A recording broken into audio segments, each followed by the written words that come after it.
Hello and welcome to Watch What Crappens, a podcast about all that crap on Bravo that we just love to talk about. This is part 2 of the recap. If you missed part 1, go check out your podcast feed. It's right there. And without further ado, let's get right back into the recap. We start with Whitner, actually, in the next scene. The alarm goes off, and the house is a mess. There's flies everywhere. No one cleaned up anything. And it's 4:35 a.m. But the clock, some eagle-eyed screenshot taker posted, someone posted a picture of the alarm clock saying like 6:38 or something. Well, it was pretty bright out for 4:30 in the morning. Even if it is the summer, it was very bright. So I was like, excuse me, producers, you cannot fool me. This is not 4:30 in the morning lighting. I think the crew was just like, I'm not getting there at 4:30. Okay. Yeah. I'll get there at 6. Okay. We can just say it's 4:30 and you can pretend to run because they don't pay me enough for this shit. Yeah. I was thinking the same thing. I was like, damn, they got that crew there early.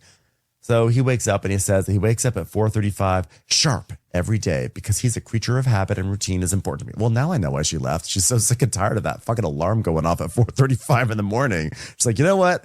I need a guy who's going to sleep until 7 a.m. Bye. That is a damn good reason to leave. Because, he gets up at 4:35. He lets the dog out. The dog is barking in the yard. There's so much noise. This person, his ex-girlfriend never had sleep. It all makes sense.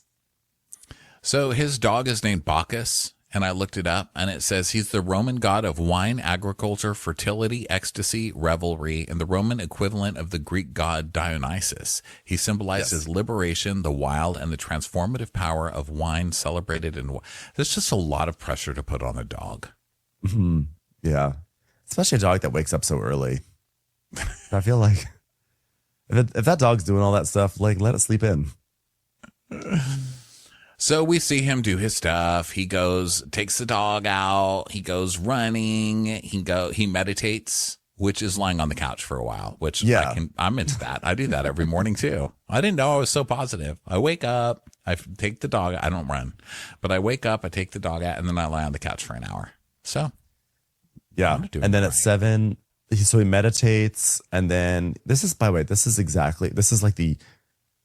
the doughy version of that viral thing that went around earlier this year. You know that guy, Ashton Hall? He's like the muscle man guy who, like, his whole thing was wake up at 3:30 in the morning and I dunk my face into a bowl of sour soda water. And then, like, I go and I, like, brush my teeth and then I dunk my face again. And then I swim 3 laps and then I, like, do a workout routine and then I dunk my face again.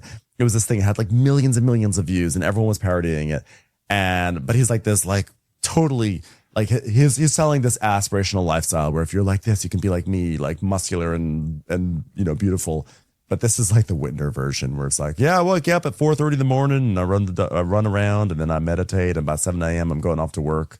But it's more like the common man's version of the Ashton Hall aspirational, like, wake up in the morning thing. Also, the Ashton Hall thing is totally contrived and no one ever believes he actually does that. But it was fun seeing the Southern Charm version.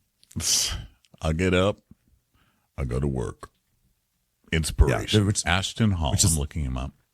Yeah, which, by the way, this is already significantly more effort than any of the other guys on this show ever do, which is waking up, walking a dog, running, and actually going to a job.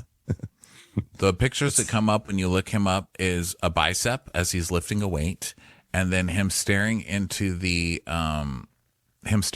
mirror, brushing his teeth with a black piece of tape over his nose. Yeah, that's his.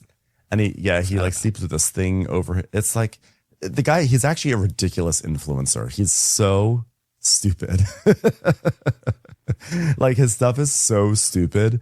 It's kind of, like, because it's all fake. Right. Like, he's like, this is what I do every morning is that I wake up and I swim laps at 3:45 in the morning in my pool that's suspended over Los Angeles. Like, he rented a spot. He has like a butler show up. I mean, it's so over the top and so stupid. But I just love that we have like the Whitner version of it. Whitner. So we see him do all of his stuff. It's really boring. Like, I'm really bored with him. And then if my boner isn't non-bony enough, okay. If my boner was non-existent, okay. Point is, I can't get a boner because then he calls his mom. I'm like, oh my God. Why does everybody on this show call their mom every day? Is that normal? Do you call your mom every day? I love my mom, but I don't call her every day. My mom. I love my shit every day of my life. My mom's an icon. Icon. Yes, queen. Don't call every day. I'm not asked too much. I hate talking on the phone also. Let's be honest. My mom doesn't even ask me what I'm doing. She says, what aren't you doing? God, just think about that. Think about that. No, but I'm not taking that shit every day. No way. Here's what cracks me up. So Whitner described his mom last week.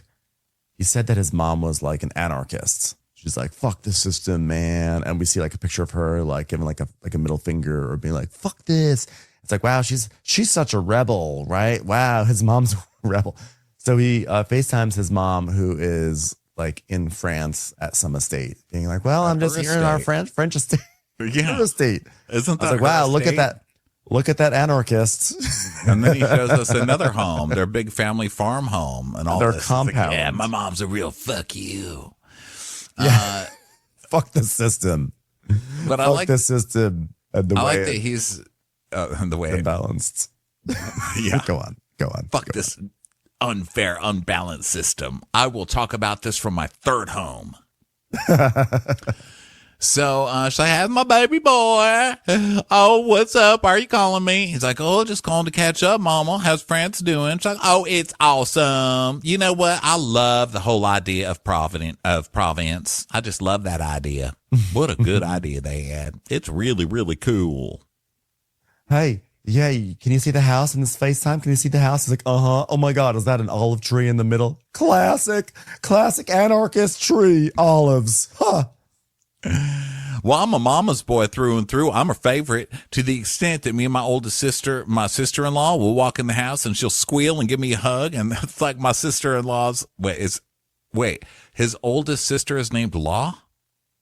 I thought he was talking about his oldest sister-in-law, but I think he's saying my oldest sister-in-law. Maybe her name's Laura or something. Maybe like Lauren. Yeah, her name's probably like Lauren and they call her like Law.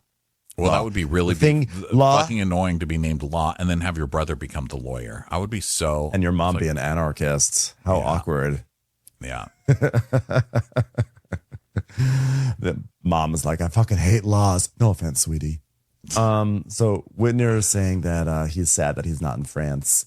And she's like, well, you know what? You can come back anytime. But you know what? Let's do something when we get home. Which home is that? I don't know. When you're an anarchist, it's hard to keep track of the number of houses you have. Am I right? Well, I grew up on a small farm called Itchy Grass Farm. Itchy Grass. I want to run this family off the road. Like, I want to get a big truck and just run their minivan off the road. It's 500 acres, and it has, like, the big house, and that was my childhood home. And then there's a couple cabins back there, 3 cottages, a barn, and, like, a garden pool. It's a compound. It's basically a compound.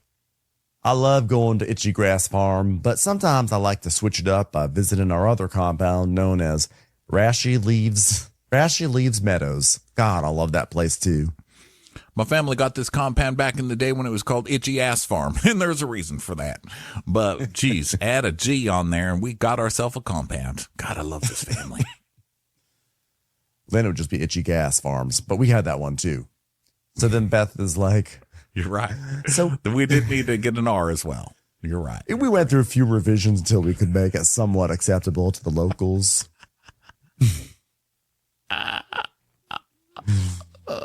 There was that time we called it Itchy Nipples, but that did not go over well. It was a total deviation from the previous modeling. Back when Mamaw first bought it, it was Itchy Mass Farm, but mostly because she gained a lot of weight. We also had Itchy Bass Farm, which is when Dad was going through that phase of getting all those singing basses and putting them on the walls. Mom almost got in a car wreck once and changed it to Itchy Mass Farms, but God, no one could sit there through church so much. I'd just rather die young. Know what I'm saying? Beth is like, okay, what else is going on? I feel like you're telling the audience about all the naming conventions we have for our farm, and no one wants to hear that. It's better than my entire storyline so far in these first 3 episodes, Mama. Well, I ain't going to disagree with you, honey. Okay, now tell me about your birthday party. Province ain't just sitting here waiting for you. Okay, there are lots of things to do, lots of maids to order around. Get on with it. Well, the party was a success, except for the fact that I couldn't help thinking about my ex, how she would sleep to that god-awful hour of 6:30 a.m. You would have been proud. You would have loved it. Okay. I had 5 different kinds of pasta, Mama.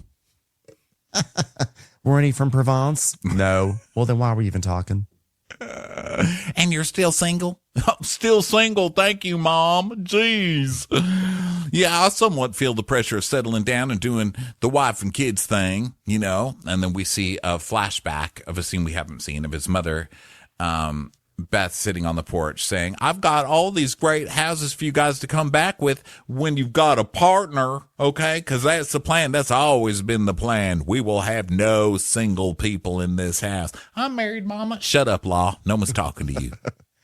As an anarchist, it's very important for me that my children follow the traditional rules of getting married and having kids and moving into the family houses. That's what you call anarchy. Well, one of the shitty parts of this breakup is not just losing the person, you're losing the whole future. You're losing your past to stay in Provence. All right. But I'm recently on 36 and I'm fine at moving at my own speed. I want to know what you did to that girl that broke up with you. Please, whoever you are, get on TikTok immediately and tell us, because I don't know whether to trust this person or not. Yeah. It had to be bad if you're like really giving up a chance to like have a live on one of these compounds or in Provence. I mean, these houses are so gorgeous. These people have money. So Beth is like, well, sorry we weren't there to sing happy birthday, but you know what? I can do it now. Winter's like, please don't do that. You really don't have to. No, I wasn't going to. I'm not like your sister Law and her boring ways. Okay. Have fun, sweetie. So then we go over to Sally's house, and she has two little twin dogs, and they're wrestling on the ground. And she's like, Boots, I don't even know what's wrong with you today, but you did something on this too. And now she's holding a small rug, and Boots is just staring at her like, you got a fucking problem with it? And so she's like, you peed on my scrubs? You peed on my comforter? Come here. You're going outside. This is the weirdest thing you've ever done. I think it's because you're out till 6 a.m. every day, and dogs don't like that. I'm just going to say that right now. That is why he is peeing on your scrubs. There, you're welcome. Go forth. Maybe the dog had like a body swap moment with Whitner's dog, and the dog is like, I'm used to being woken up at 4:35 in the morning. Where's the meditation in this house? So she calls her mom Charlotte. What would this show be without calling our moms? Okay, so she calls Charlotte, and Charlotte's like, how are you? She's like, well, you don't really have service. She's like, am I frozen? It's the look I've been going for years. Finally, I just need everybody to look at me through a phone screen. I'd save a lot of money on the talks. It's like, yeah, Mama, kinda. I mean, well, okay, you're not frozen. I hear you at least. Mama, guess what Boots just did? He peed on my scrubs. She's like, that's silly, dog. So you just called me to tell me your dog peed on your comforter? That's it? Okay, well, I guess you got nothing else really going on in your life, do you, huh? She's like, well, he did it when I was talking to Claire about the baby. Well, you know, I'm not the only mother on this show disappointed that my child is still single. What will people think of me as a mother? A single child. So Sally's like, I have two sisters, Charlotte and Claire. They both have C names, and I'm just Sally. So I guess I'm the odd one out. Anyway, they're 2 years older than me, and I think we all kind of had the same dream, you know, of getting married young and having kids and living all in Greenville together, and they're still up there and they have husbands and kids. And now I'm kind of like, I think it's my turn. I want, you know, my sister to have kids. I think it's my turn to have kids.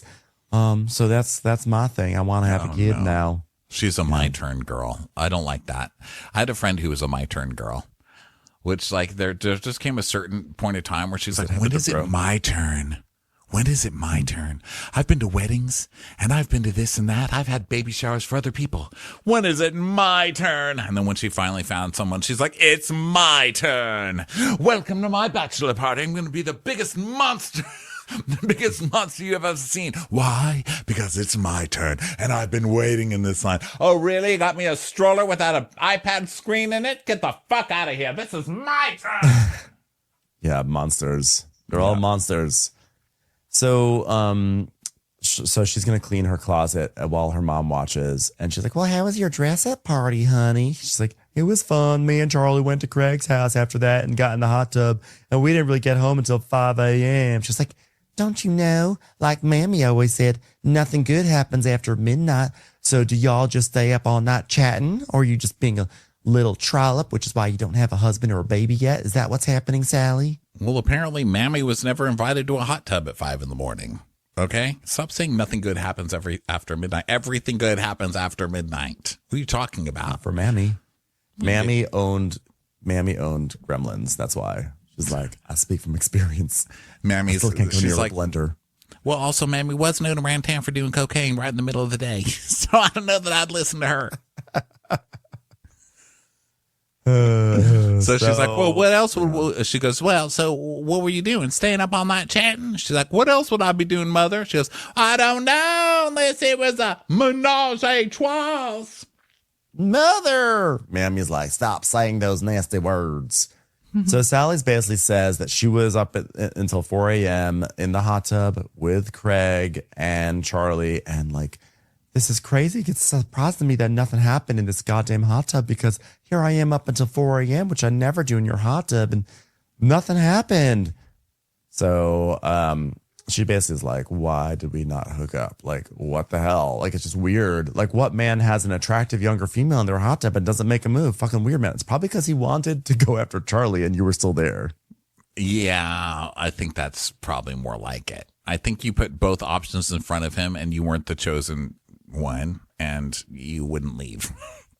And she's like, oh my God, Mom, all these clothes in my closet, they're just all Craig's clothes from getting in his hot tub without having anything to wear. We go straight from the barn. We don't have our bathing suits, so we'll wear Craig's clothes. I've got so many, been in that hot tub so many times.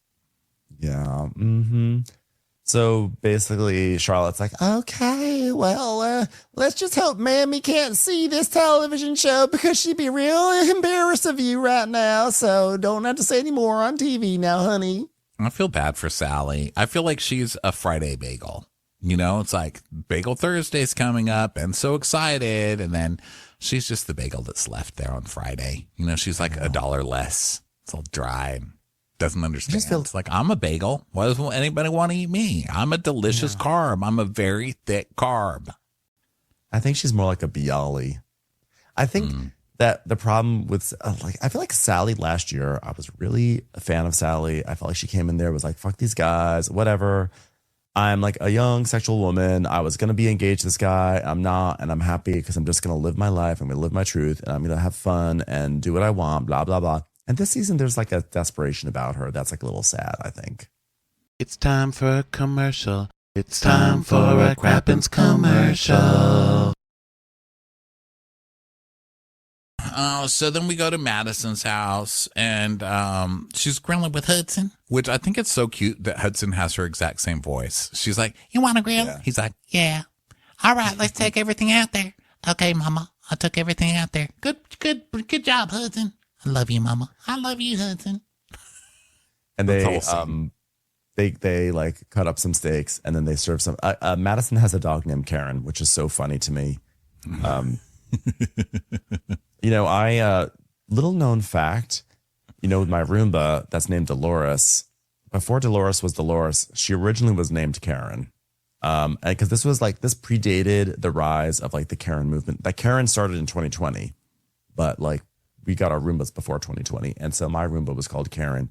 And then I decided I needed to give it a Bravo name, so I renamed it Dolores. But it was originally Karen. So the fact that Madison has a dog named Karen, I just think is really funny because it reminds me of the OG version of my Roomba. Aw. Yeah. Oh, Karen. That's a funny thing. I wonder how many Karens have changed their name too. You know? I know. I feel bad for blame Karen. them if they did. Yeah. I know. But I also think it's like really funny to name a dog or like a Roomba Karen. Like if you take out all the modern concept of like what Karen is, like just the idea of like a little Roomba named Karen is like very funny to me. Or a dog. So they talk about how Brett's always working, but he's such a good daddy, and they're so happy, and they got a house, and he's gonna love the pool house, and it's so great. We're doing great. I'm so happy. I'm so happy. So in other words, it's boring. So then we go over to Craig's house, and Craig is he's taking flowers from the kitchen table and moving them. He's like, I've got a place for you, and then he just stands there and looks around the room, and he's like, in the kitchen. He puts them back where they were. He realizes that he no longer has Paige to tell him where to put the flowers, so he just puts it back on the fake waterfall counter. So there's a knock. Charlie is there, and she's brought paintings over, guys. She's brought 10 different pieces. I don't think Craig ever sent the measurements because they're all different sizes. Yeah. There's some tiny, there's some huge. And so he brings some in, and they compliment each other's clothes. And he's like, I like your shorts. You look like a boxer, like a cute boxer, though. When I'm interested in a girl, I definitely play the long game. Like, I wait until we're divorced to try to have sex with them. I like him saying that her shorts are like a boxer's. She's probably like, yep, that's not what I was going for whatsoever. These are not supposed to look like boxing shorts. So thank you. I'm going to return them to the store right after this. Also, when he said, being interested in what she's interested in, and then once you snag her, you can reveal you were never interested in the first place, but it's too late for her to leave.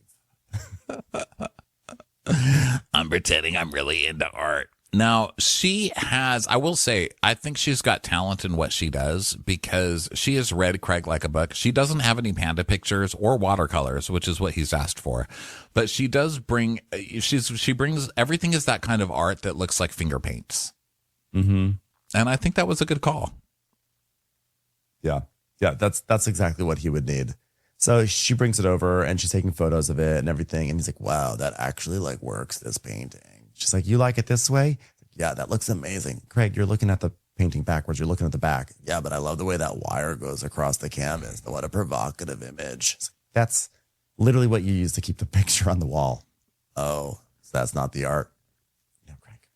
So they are putting stuff up and Charlie's like, yes, I like Craig and I definitely think he's interested in me too. But the thing is, I just don't feel like I should have to interpret anything, which I love this for her. I love her being like, I am like, stop trying to kind of flirt and like allude to something because he's all proud of his long game and how he's going to like enchant her over several, months and become friends. And she's like, if you like me, just say you like me. I don't like, what is this bullshit? Yeah. And so she asked about Austin and he's like, oh, he hasn't talked to me or Shep since the party. And she's like, maybe it's because you yelled at him. He's like, okay, my delivery was terrible. So this is like day sober Craig where he's like reasonable. Mm-hmm. And she's like, well, I'm not going to sugarcoat it. I mean, you've got 37-year-old men yelling at each other about a hot tub. I mean, calm down because that is crazy. Did you apologize? Yeah. Well, maybe you should try again. He's like, yeah, but like, I shouldn't have reacted, but like, I'm like, why does me hanging out with Charlie and Sally bother you? Like, how is it any of your business? I mean, says the guy who inserts himself into everyone else's business all the time. And they even showed footage earlier of how, or maybe it comes later, about how he and Shep broke apart Austin and Madison. So like, they always insert each other into each other's business. Yeah, he's like, last year the whole problem was he had a problem with me staying in the whole year. And so we see that. Austin's like, if I'm going to get a beer and you're on my call list because you just want to hide out. And he's like, making money, getting healthy, and fucking my girlfriend. That's what I want to do. And if you're a real friend, you will be happy for someone like that. Look, the fire just came on behind you. Oh, it did? I turned it off. It's on a switch. Sucker. Yeah, it's pretty cool.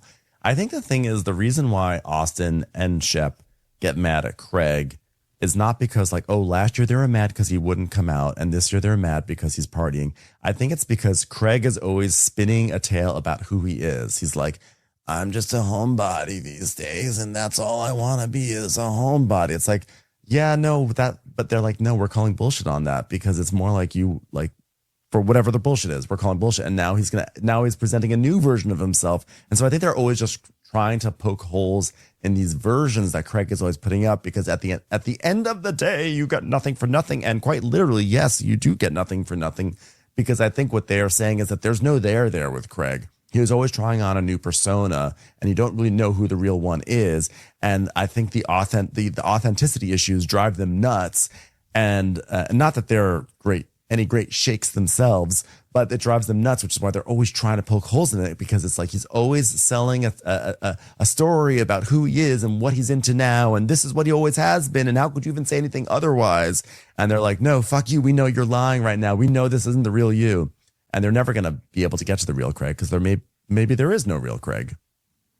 Yeah, I don't know. Yeah, but he's been a compulsive liar since the very beginning. I mean, this is the man who lied about passing the bar. or taking the bar, whatever. So yeah, I mean, it's just Craig, that's what you get. It's like people don't necessarily improve like that. They just get either better at hiding or, I mean, I don't even know that he is better. We have different versions of ourselves. What'd you say? Nothing. I got excited. We have different versions of ourselves. Go ahead. No, I was gonna say, like, we have different versions of ourselves, and that's okay. But I think it's that, like, Craig just sort of, he gets very, I don't know. There's just like a fakery about it, and I think that for them, it's like anytime they criticize it, he gets very defensive, and then he accuses them of like trying to undermine his well-being and growth. When they're like, no, it's not that. We're just saying like be the real you. Yeah. So he's like, well, Austin's not going to change overnight, but he might not ever change. So if I'm going to continue to be friends with him, I just can't go nuclear on him because he says something I don't like. She's like, yeah, but not just Austin, but like anyone you don't agree with. And he's like, well, I don't do that usually. I was just triggered. As usual, triggered. So Craig is like, I'm just a highly passionate person. So Speaking of trying on personas, Craig's not the only one. Here comes Austin, who is now, I'm a cat dad. It's insane right now. So we had a couple of different guesses in the comments. Some people were saying Piper is because he loves Fish, like the band Fish, and I guess that's the thing. And then someone said, no, I think it's from White Lotus, Parker Posey's character, which I think is the ding, ding, ding, right? Because Rodrigo comes over and he's like, what are you going to do when this cat gets on the counter? He's going to say, Popper, no. Which I think is true. That's exactly. That's what it is. White Lotus. That really had an impact. I mean, how many people have we seen on House Hunters moving to Thailand because they saw that? Or what was the one that we just talked about recently? They're like, White Lotus? Yeah. Oh, Real Housewives of Potomac. It's like, oh, it's White Lotus. It's exactly. They love their White Lotus. They love it. And let's not forget that Parker Posey herself modeled some of her character off of Patricia. So there is a direct link to the show. Yeah, there you go. There you go, Randy. So Austin is setting up his kitty litter, and Madison's going to come over with Rodrigo to hang out. And so they do. They come over. And we see the cats. They are fucking adorable. Oh, my God. They're so cute. I love a kitten. I wish I could just always say kittens. I'd have 10. And their little mews. Oh, it's so cute. I loved it. I really hate that it's working on me so much. I'm like, guys, don't be mean to Austin. He's got kittens. So they're talking, and Austin's like, well, it's like a 15-year commitment. Moo is okay because like I want to have some animals that'll never betray me and like be my friends no matter what. Oh, well, I'm not going to heard a lot of cat stories. Choice for that. I'm a cat person. Even I'm saying, yeah. Google cat horror stories. And he's like, yeah, well, I see friendship as literally being there for somebody when they need you and then eating their face off when they die. Oh, sorry, that's cats. Yeah, Austin, enjoy having a nice little piece of pottery on the edge of a surface for the next 30 minutes before it's shattered on the ground. That is battered down with pleasure. Okay. Hey, enjoy that flat screen TV you have for now until the cat jumps up on it for some reason and tears it off the wall. And then it becomes a TikTok video. So he's setting things up, and he's like, he's having such an Austin thing. He's trying to set up some like watering thing for the cat, a self-watering dish.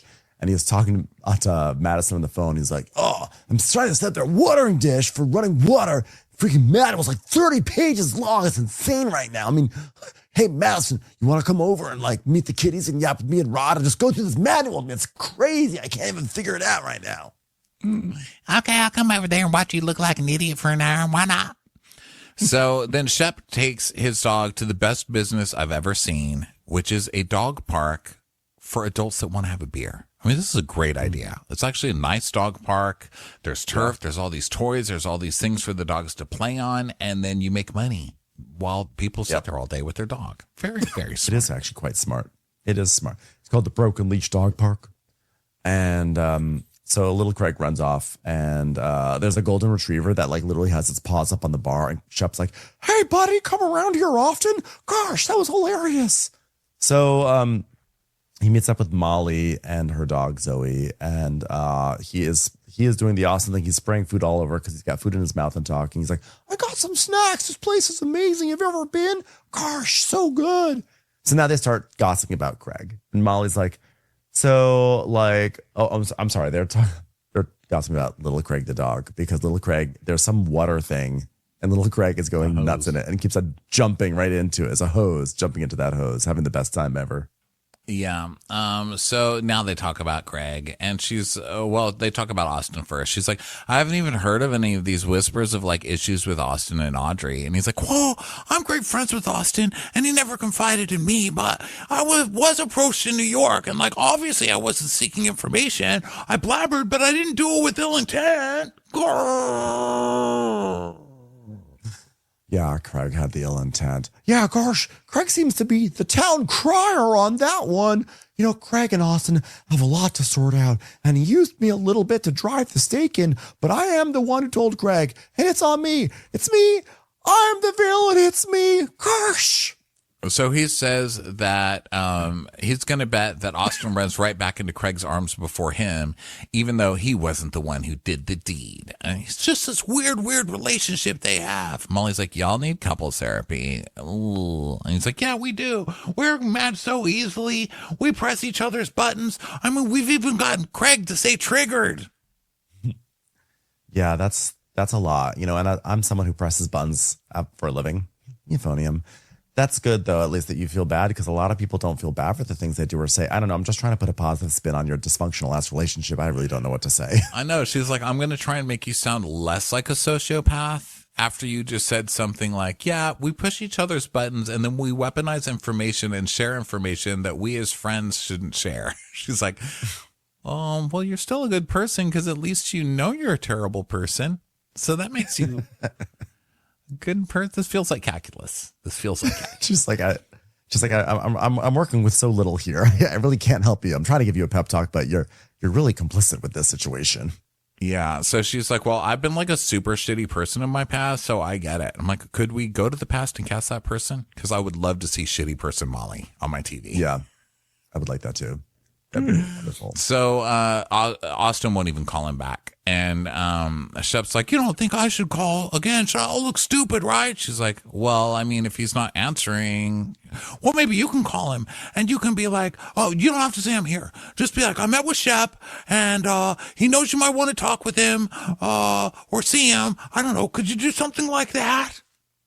Well, I don't want to like lie and be like I met with Shep even though he's sitting right next to me. No, do it. We all do it. It's super fun. Okay, let's go. Okay, just call him. He probably won't answer. She's like, yeah, he might not answer. I don't know if I've actually had a conversation with Austin ever before. Am I even on this show? Yeah, you are. Do it. Go. Do this. Come on. Wow, you're calling. Yikes. This gives me the willies. What?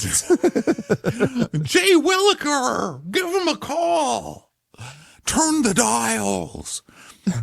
So he's like, I hate that sinking feeling, knowing someone else is hurt and you're part of that. I really don't want to be a force for bad in this world, especially if I care about someone. You know, I'm just a boy. I'm just a boy standing in front of a friend saying, bro, love me again. Also watch the Vietnam War by Ken Burns. It's so good. Gosh. So she does try calling and he doesn't answer. She's like, yeah, no, he still hates you. Yep. But he's also busy because he's got kittens. So we go back to Austin's house and Rodrigo is there with the kittens in a basket. And they go up. They come in. They're so cute. And Austin's like, oh my God, I'm not ready for this. He goes, well, you better be because I don't have a return policy on this pussy. See, I can be a sassy gay. I don't know. I don't get it. Anyway, look at these beauties. Oh, my heart melts every time. Wow. So now Austin's being all like sweet and cute, like cat dad.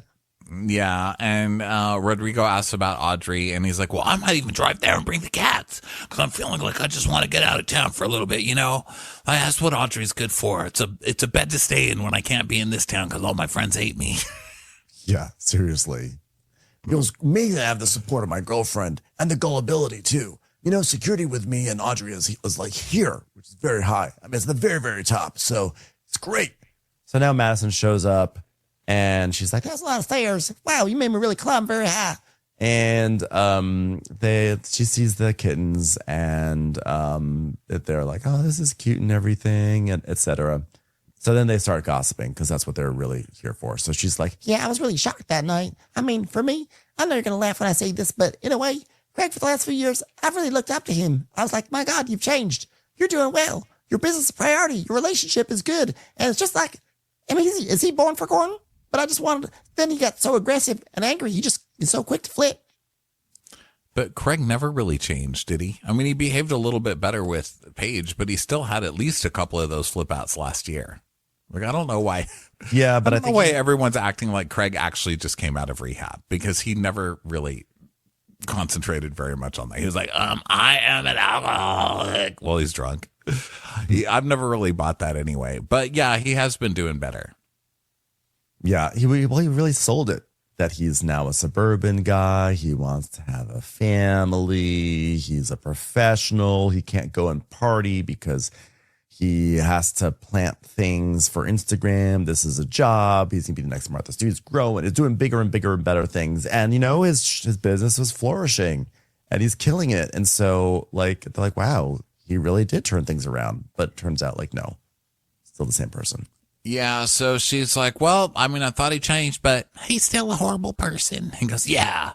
I mean, Craig just lost it, and that's the thing we hated about Craig, always being drunk and losing it. And then we see a montage of Craig just losing his shit, drunken cokingly over the years. 2018, yelling at Austin at a barbecue about Chelsea. God, I lost a lot of I forgot a lot of these things. Yeah. And I also forgot, but I always remembered him yelling at Madison at that reunion, being so vile at that reunion. But I also forgot that, that hilarious wrinkle that like Madison was like the other woman that broke up A-Rod and J-Lo. Like, I still think that I'm so proud of her for that. Like, that's to insert yourself as just like as a small Bravo star into like a full celebrity scandal. Good for her. Craig was so gross in that. You flew to Miami to fucking ex-MLB player. Are you a fucking homewrecker? She's trash, and I hate being on the same stage as her. Ugh. Yeah, gross. He was so garbage, that reunion. That, like, I think forever tainted Craig for me. Yeah.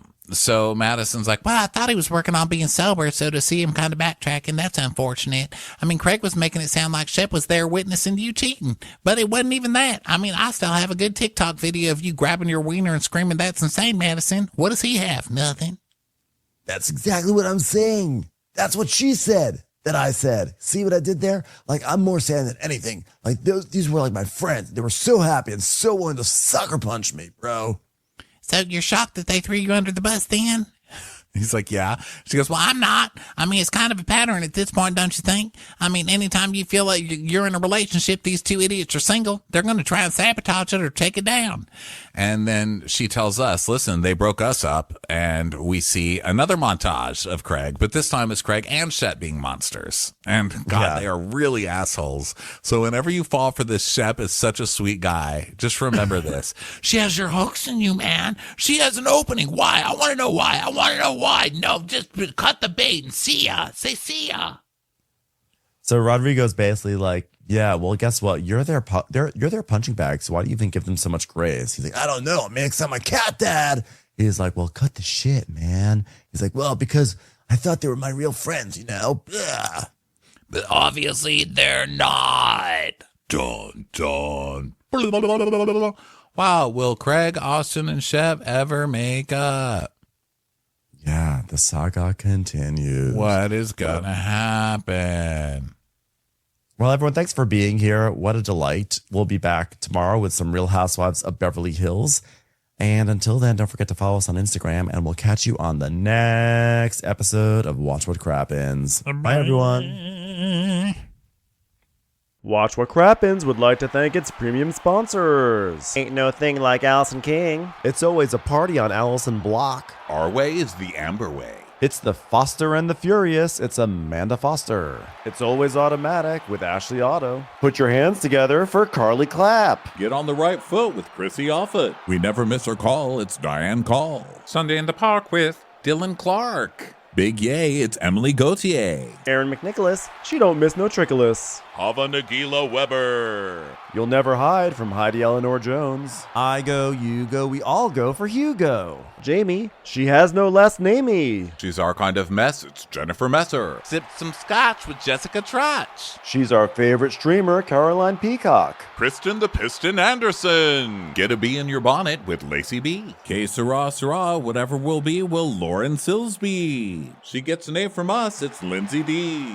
Let's give a kisserino to Lisa Lino. Fresh as a daisy, it's Maisie McHenry. Megan Berg. You can't have a burger without the Berg. This is Livin' with Michelle Vivian. I love ya, Olivia Williamson. She sure is swell. It's Raquel. Yes, we canna. It's Savannah. Cast a spell with Shannon Spellman. Let's share with Sharon Eldridge. Darn Skippy, it's Tippy. And our super premium sponsors. Make way for AJ Lopez. She's VVIP, it's Amanda V. Can't lose when you're with Amy Baldwin. Somebody get us 10 cc's of Betsy MD. We're taking the gold with Brenda Silva. Let's get real with Caitlin O'Neill. Put us on a stretcher, it's Charlotte Fletcher. Don't get salty with Christine Pepper. Can't have a meal without the Emily Sides. Who, what, why, where, and Gwen Pentland. Let's go into the woods with Guy Tubbs. Nobody holds a candle to Jamie Kendall. Hail the cork master, the master of the cork, Jennifer Corcoran. We got our wish, it's Jen Plish. My favorite Murdo, Karen McMurdo. She's a total knockout. It's Katie Manock. In the study with a candlestick, it's Leslie Peacock. Gee, it's Lisa H. We're ride or die for Lisa Ryder Barron. She's a whiz, it's Liz Sarthy. Always killing it, it's Lola Alkalani. The incredible edible Matthews sisters. She eases our woes, it's Melissa St. Rose. There's a chance of meatballs, it's Rebecca Cloud. Maximum love for Sandy Maximoska. She's the queen bee, it's Sarah Lemke. We cannot tell a lie, it's Sarah Telefson. Shannon, out of a cannon, Anthony. Please don't stop, it's Soli and Pop. Let's take off with Tamla Plain. You'll always get the full story with Tori Parsons. She ain't no shrinking Violet Kuchar. We love you guys.